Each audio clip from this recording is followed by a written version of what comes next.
August 14th, 1385. A hilltop in central Portugal. A Portuguese army of 6,000 men stands in the afternoon sun, staring down at the largest invasion force ever assembled against their country. 31,000 Castilian and French soldiers, 5-1 odds, and no route of retreat.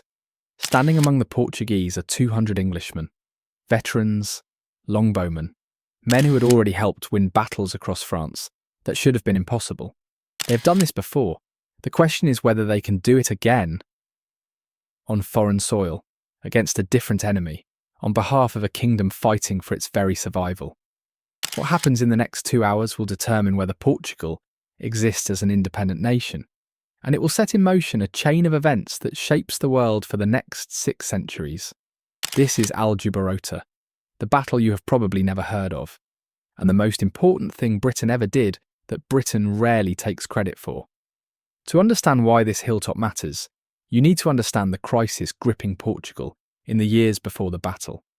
In October 1383, the King of Portugal died without a legitimate male heir. His only surviving child, Princess Beatrice, had already been married to King Juan of Castile, Portugal's powerful neighbour to the east. Under the terms of a treaty signed earlier that year, the children of that marriage would inherit the Portuguese throne. On paper, this looked like a dynastic union. In reality, it meant the end of Portuguese independence. The kingdom that had spent 2 centuries carving out its own identity on the Iberian Peninsula was about to be absorbed into Castile. Not everyone accepted this. Portugal fractured along sharp social lines. The great nobles, men with lands and privileges to protect, largely supported Juan's claim. But the merchants of Lisbon, the middle classes, the lower nobility and the ordinary people of Portugal's towns and villages wanted no part of a Castilian king. They had built this country. They were not prepared to see it erased. Into this crisis stepped an unlikely figure, João, Master of Aviz, the illegitimate son of a previous Portuguese king, head of a military religious order, and a man who had never shown particular ambition for power. But when the people of Lisbon rose against Castilian influence in December 1383, João became their leader. When the Castilian army invaded and besieged Lisbon in 1384, João organised the resistance. When plague devastated the Castilian besiegers and forced them to abandon the siege, João emerged from it all as the undisputed defender of Portuguese independence. In 1385, the Portuguese parliament met at Coimbra and declared him King João I, the first king of a new dynasty, the House of Aviz, a dynasty that would go on to launch the Age of Exploration and build one of history's greatest maritime empires. But first he had to survive what was coming. King Juan of Castile was not going to accept this quietly. In the summer of 1385, he assembled the largest army ever seen on the Iberian Peninsula. 31,000 men, Castilian heavy cavalry, Castilian infantry, 8,000 crossbowmen, 15 primitive mortar batteries, and over 2,000 French knights, the finest heavy cavalry in Europe, burning with a particular grievance. These were men who had fought the English in France, men who had watched English longbowmen destroy their comrades at Crécy and Poitiers, men who had come to Iberia partly to settle old scores against the English military doctrine that had humiliated them for decades. They were about to find that doctrine waiting for them in Portugal. João had been planning carefully. In the spring of 1385, Portuguese envoys had travelled to England and recruited a company of veterans, experienced soldiers from the 100 Years' War, including 200 longbowmen under the command of skilled officers. These men arrived in Portugal just months before the battle. They brought their weapons, but more importantly, they brought their knowledge. The man who synthesised that knowledge into a battle plan was João's commander-in-chief, Nuno Álvares Pereira. He was 25 years old. He was one of the finest military minds of the medieval period, and he had spent years studying the English way of war. The English way of war, as developed through the first decades of the 100 Years' War, rested on a set of principles that overturned everything medieval Europe thought it knew about battle. First, choose the ground carefully. Never fight on a plain where enemy cavalry can manoeuvre freely. Find a position that forces the enemy to attack on a narrow front, where their numerical advantage counts for nothing. Second, fortify before the enemy arrives. Stakes, ditches, hidden pit traps. The ground in front of your position becomes a killing field before the first sword is drawn. Third, dismount your knights and men-at-arms. Their job is not to charge. Their job is to stand as a wall of iron and absorb whatever survives the archers. Fourth, place your longbowmen on the flanks, angled inward. Let them pour fire into the mass of advancing men from two directions simultaneously. The crossbow was a powerful weapon, but it was slow, each shot requiring a mechanical cranking process. The English longbow, drawn by a trained archer who had spent years building the muscle for it, could loose 10 to 12 aimed arrows per minute. 200 English archers meant 2,400 arrows per minute flying into the Castilian advance. That is not a shower. That is a steel storm. Nuno Alvares had watched this doctrine win against overwhelming odds in France. He had already used a version of it himself at the Battle of Atoleiros in 1384, where he had destroyed a Castilian cavalry force without losing a single man. He knew it worked. Now he had the English professionals themselves standing alongside his army. He was going to use everything they had taught him. The morning of August 14th, 1385, the Castilian vanguard arrives at a Portuguese position on a hilltop called São Jorge. Nuno has set the ground perfectly. The position faces north with deep ravines on both flanks. There is nowhere for cavalry to go around. Any attack has to come straight up the hill, into the teeth of the defence. King Juan looks at it and hesitates. His experienced advisors urge him not to attack. The position is too strong. Wait, rest the men. Try to draw the Portuguese out. But the French knights will not wait. They have not crossed the Pyrenees to sit and watch. They can see a few thousand men on a hillside. They have 2,000 of the finest heavy cavalry in Europe. This is what they are for, and so they make a decision that proves fatal. The Castilian army is too large and too slow to pivot easily, so it begins a flanking march around the hill to attack from the south, where the slope is gentler. This takes time. Hours of marching in August heat, in full armour. The Castilian soldiers are exhausted and thirsty before they arrive. Meanwhile, Nuno Alvares is watching. And he does something extraordinary. He takes his entire army, 6,000 men, and pivots 180 degrees. He builds a new defensive position on the southern slope. By the time the Castilians complete their long march around the hill and arrive at the new front, the Portuguese are already in position. The ground in front of the Portuguese line is covered in covas de lobo, wolf pits, concealed holes with sharpened stakes at the bottom, covered with brush to look like solid ground. Between them, caltrops scatter the earth. Iron devices with 4 spikes, always landing with one pointing upward, designed to shatter a horse's hoof. The entire approach is a trap made to look like open ground. The French knights do not know this. Late afternoon, the Vespers hour, the French cavalry charges. They come hard and fast, 2,000 armoured knights on armoured horses, the ground shaking under the weight of them, the kind of charge that had broken armies for 2 centuries. Then the ground begins to swallow them. Horses plunge into concealed pits. Front legs snap on hidden stakes. Those behind have no time to stop and crash into those in front. The tight formation collapses into a screaming mass of men and animals. A rider unseated in full armour cannot stand up again unaided. He lies there gasping inside 40 kilograms of steel, unable to move, and from both flanks the English longbowmen begin to shoot. The chronicler Jean Froissart, who recorded this battle for posterity, wrote that the English archers shot with such speed and power that the horses were larded with arrows, bristling with them like hedgehogs, toppling over each other in the crush. The ala dos namorados, the wing of lovers, 200 young Portuguese noblemen on the left flank, light and fast, sprinted forward through the hail of arrows to pull fallen knights from their horses and cut through the joints in their armour with daggers and short blades. The English archers, when their arrows ran short, pulled out their mauls, heavy wooden mallets, and joined the slaughter. The French charge, which should have broken the Portuguese line, is destroyed in under 30 minutes. Lord de Lignac, the French commander, is captured.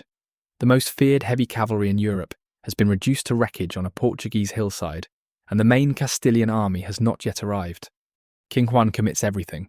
The full Castilian army advances, 15,000 infantry and 6,000 cavalry, with the mortar batteries firing support. They crash into Nuno's centre line, and for a moment the Portuguese are in genuine danger. The weight is enormous. The centre begins to buckle. This is when King João I does something that burns his name into Portuguese history forever. He is at the back of the field commanding the reserve. He sees his centre cracking. He does not send a messenger. He does not issue an order from a safe distance. He rides directly into the heaviest fighting, dismounts, and fights on foot with a poleaxe, a heavy battle axe mounted on a long shaft. The chronicles record that he was a very large man, and that he personally cut down several of the biggest and most dangerous Castilian soldiers he could find, that no one dared come near him, that his appearance in the front line, fighting as a common soldier, transformed the psychology of every Portuguese man around him. The cry goes up, Nossa Senhora por Lisboa, Portugal, Santiago. Our Lady for Lisbon, Portugal, St. James, the Portuguese counterattack. The Castilian centre holds. Until it doesn't, the Castilian royal standard bearer is cut down. The great banner falls. And when the standard falls, when men at the back of a 31,000-strong army can no longer see the banner that proves their king is still in the field, the psychology of an army can shatter in an instant. It does. Castile breaks. King Juan barely escapes on horseback, riding hard for Santarém. His army dissolves into a rout. The final accounting is almost impossible to believe. The Portuguese and English combined losses were fewer than 1,000 men. The Castilian and French losses exceeded 10,000. The battle itself accounted for roughly 5,000 of those. Many of them, the elite French heavy cavalry, destroyed in the first 30 minutes. The rest were killed in the pursuit that followed, as local Portuguese civilians and militias hunted down fleeing Castilian soldiers through the night and into the following days. A nation that had spent years under the threat of annexation was releasing something long pent up. Castile never seriously threatened Portuguese independence again. Portugal closed that chapter and opened another, outward, across the oceans, toward a maritime empire that would eventually span 4 continents. Henry the Navigator, Vasco da Gama, the sea route to India, the colonization of Brazil. None of it is conceivable without the independent Portugal that survived Aljubarrota. A battle changes a day. Aljubarrota changed a hemisphere. King João commissioned a monastery near the battlefield as a monument to the victory, the monastery of Santa Maria da Vitória at Batalha, which still stands today. It is one of the greatest examples of late Gothic architecture in the world, its pale limestone spires rising from the Portuguese countryside as a permanent reminder of what was preserved on that hilltop. Inside lie King João and his English Queen Philippa of Lancaster, buried side by side, the alliance sealed in battle, sealed again in stone. There is one more story from Aljubarrota that is too vivid to leave out, even if history and legend have long since become entangled. Her name was Brites de Almeida. She was a baker in the town of Aljubarrota, a large, powerfully built woman, reputedly born with 6 fingers on each hand, with a history as colourful as the battle itself. When the fighting was over and the Castilians were fleeing, Brites went out to join the pursuit. She returned to find her bakery door barred from the inside. 7 or 8 Castilian soldiers had hidden themselves inside her oven. She called out to them to surrender. They did not respond. So Brites de Almeida picked up her baker's peel, the long-handled wooden paddle used to slide bread into ovens, and went in after them. She killed them all. Everyone. Whether the story is literally true, historians still debate. What is beyond debate is what it represents. A country so thoroughly committed to its own survival that even its bakers were fighting. In 1927, Portugal put Brites de Almeida on a postage stamp. She is remembered every year at the medieval festival of Aljubarrota, where someone invariably plays the baker chasing Castilians with a wooden paddle. The story lasted 600 years. It will probably last another 600. The battle was barely 2 years old when its diplomatic consequences were formalised. On May 9, 1386, in the English city of Windsor, the 2 kingdoms signed a treaty that has never been revoked. The Treaty of Windsor committed England and Portugal to mutual military assistance against their common enemies, Castile and France, and to joint diplomacy so that neither country could make peace without the other. In return for the English Longbowmen, who had stood on a Portuguese hillside and helped save a nation, Portugal sent 10 war galleys to English waters to defend the southern coast against French Castilian raids. The following year, King João I married Philippa of Lancaster, daughter of John of Gaunt, sealing the alliance in blood. The Treaty of Windsor is still in force. It is the oldest continuously active diplomatic treaty in the world. When Portugal needed to expel the Spanish Habsburgs in 1640, they invoked it. When Napoleon invaded Iberia, Wellington fought alongside Portuguese armies under its terms. When Britain needed a base in the Atlantic during the Second World War, Portugal provided the Azores, citing the treaty. When Argentina seized the Falkland Islands in 1982, Portugal allowed British forces to use its facilities, again under Windsor. Winston Churchill told the House of Commons in 1943, "The alliance between England and Portugal is the oldest in the world." He was right, and it was forged in an afternoon on a Portuguese hillside where 200 English archers and the doctrine they carried stood alongside a nation fighting for its life. The British contribution to Aljubarrota is not the whole story of that battle. Nuno Álvares Pereira's genius, King João's raw personal courage, the ordinary Portuguese soldiers who held that line, these are the foundations of the victory. But the English Longbowmen and the tactical doctrine they brought with them were the decisive edge. They turned a desperate defence into a comprehensive destruction of the most powerful military force in Iberia. This is what British military excellence looked like in 1385. Not conquest, not empire, not the great set-piece battles that fill the history books. It looked like 200 professionals crossing the sea to stand alongside allies, bringing a way of fighting that changed what was possible. The 100 Years' War had produced something more powerful than any individual victory, a military method, a system, an approach to warfare that prioritised discipline over spectacle, engineering over brute force, and professional skill over aristocratic display. The French knights who died at Aljubarrota died because they refused to believe that this new way of fighting could stop them. They had been told at Crécy, they had been told at Poitiers. They did not listen.